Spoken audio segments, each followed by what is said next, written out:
Welcome back to Nasdaq Trade Talks. I'm your host, Jill Malandrino, Global Markets Reporter at Nasdaq. We're coming to you live from Las Vegas at the Global EQ Derivatives Conference. Helping me with this segment, we have Max Thielen. He is a trader over at Swan Global Investments, and we're going to take a look at the volatility landscape, particularly short bursts in vol. Max, it's great to have you on set with us here. Let's get a look at your view on vol since the fourth quarter of 2018. It's a little bit different than perhaps it was last year. Sure. Thanks for having me, Jill. Yeah, I mean, 2018 definitely felt a lot different from a year like 2017.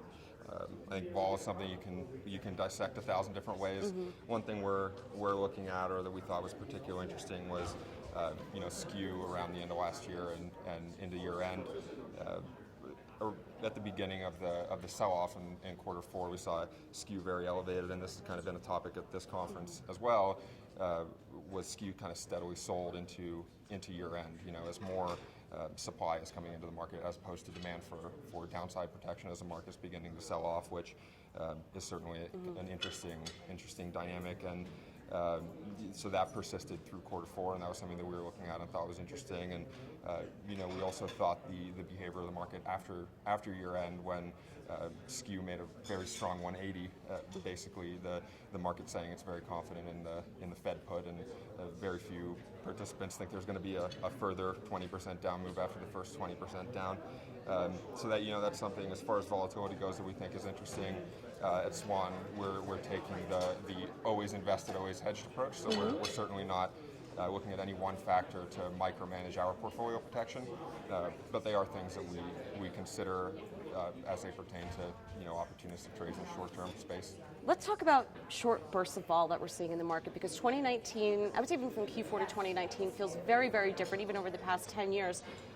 We get these spikes and these troughs, and there kind of are no more ebbs and flows anymore. Sure. It's a good point. I think that it forces you to be a lot more disciplined on entries and exits, and that's something we think a lot about, is making sure that we have a plan for as many eventualities on the entry to a trade, and we want to make sure that we're taking advantage of the market dynamic, but also being prudent with that risk.